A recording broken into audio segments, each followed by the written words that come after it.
নমস্কার প্রিয় দর্শক, আমি সোমা বেঙ্গল বিট থেকে বাংলার হৃদয় স্পন্দন। প্রিয় দর্শক, আজ একটা প্রশ্ন নিয়ে আপনাদের সামনে হাজির হয়েছি। আমি জানি আপনারা এই প্রশ্নের উত্তরটা আজকের ভিডিওর কমেন্টে আপনারা লিখে জানাবেন। আচ্ছা, ভিডিও শুরু করছি। আজ 9 জুলাই। আজ গোটা ভারতবর্ষ ধর্মঘট। কেন্দ্রের 10টি ট্রেড ইউনিয়ন এবং ফেডারেশন সমূহের ডাকে এই ধর্মঘটের ডাক দেওয়া হয়েছে। কেন ডাক দেওয়া হয়েছে? তার অন্যতম কারণ কেন্দ্রের নীতির বিরুদ্ধে এই ধর্মঘট। প্রিয় দর্শক, কেন্দ্র সরকার শ্রমিকের স্বার্থ বিরোধী 4টি শ্রম কোড সেটা বাতিলের দাবিতে এই ধর্মঘট। যেভাবে সরকারি সম্পত্তি কেন্দ্র সরকার বিক্রি করছে তার বিরুদ্ধে এই ধর্মঘট। যেভাবে ওষুধপত্রের দাম বেড়েছে যেন আকাশ ছোঁয়া, সাধারণ মধ্যবিত্ত মানুষ সাধারণ ওষুধ কিনে খেতে পাচ্ছে না, তার বিরুদ্ধে এই ধর্মঘট। লাগাতার একের পর এক কলকারখানা বন্ধ হয়ে যাচ্ছে, সেই কলকারখানা খোলার দাবিতে এই ধর্মঘট।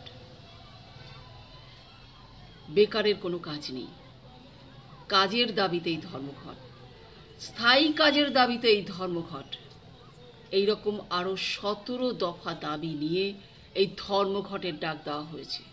এখন প্রশ্ন আপনাদের প্রথমেই বলেছিলাম যে প্রশ্নটা হচ্ছে, এই ধর্মঘট হচ্ছে কেন্দ্রীয় সরকারের নীতির বিরুদ্ধে, কিন্তু আমাদের রাজ্যের দৃশ্যগুলো আপনারা দেখেছেন, কি কি দৃশ্য ভেসে উঠেছে।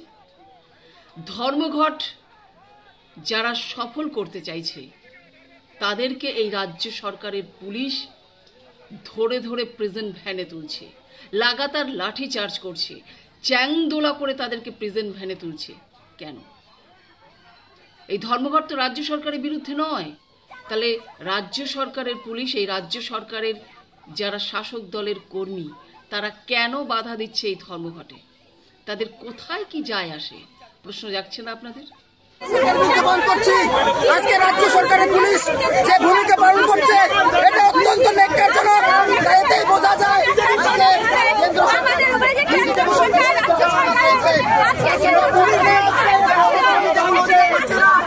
মমতা ব্যানার্জি ভোটের সময় মাচা বেঁধে যখন কেন্দ্র সরকারকে গালাগালি দেন, স্বয়ং মোদিজিকে যখন বলেন কোমরে দড়ি বেঁধে আনবো, 2 হাতে 2টো রসগোল্লা লাড্ডু, আরো কি না কি বলেন তার ঠিক ঠিকানা নেই।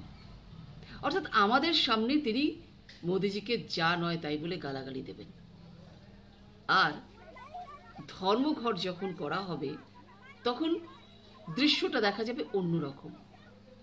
বাংলার মানুষ কি বোঝে না যে কেন্দ্র সরকার যেভাবে দুর্নীতি করছেন, সেই দুর্নীতির বিরুদ্ধে যেমন এই গোটা দেশের মানুষ আজকে গর্জে উঠেছে, ঠিক তেমনি মমতা ব্যানার্জি গর্জে ওঠার পরিবর্তে ঠিক সেই পরিমাণ জোর দিয়ে সেই ধর্মঘটকে বাধা দিচ্ছেন।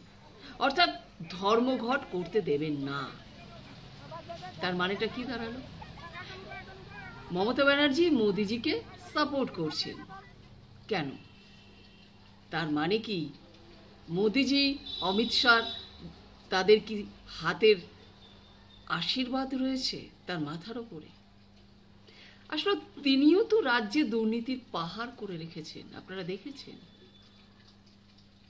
মোদিজি বা অমিত শাহজির যদি মাথায় হাত না থাকে তাহলে তো কবেই তিনি জেলে চলে যেতেন, তিনি এবং তার ভাইপো। অর্থাৎ কেন্দ্র এবং রাজ্য দুটোই দুর্নীতিবাজ। এ তাকে সাপোর্ট করে, ও তাকে সাপোর্ট করে, এইভাবেই চলছে।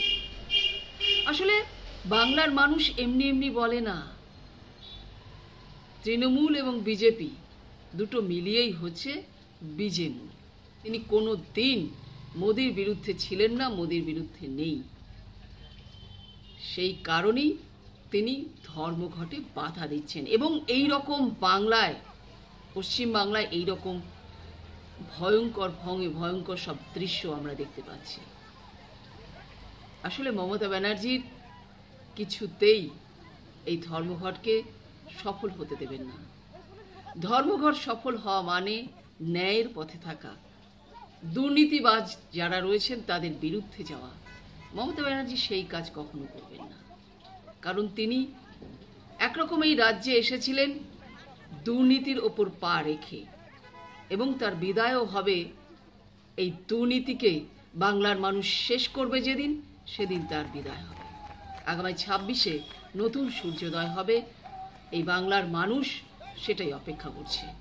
প্রিয় দর্শক, মমতা ব্যানার্জি এবং মমতা ব্যানার্জির পুলিশ ধর্মঘটে যতই বাধা দিক না কেন, বাংলার মানুষ তাকে চিনে গেছে, চিনে ফেলেছে। সুতরাং আর নয়, এইভাবে বাংলার মানুষ তাকে আর চলতে দেবে না। সুতরাং 26-এর অপেক্ষায় নতুন সূর্যোদয়। প্রিয় দর্শক, আজকের মতো এখানেই শেষ করছি। আপনারা ভালো থাকবেন, সুস্থ থাকবেন।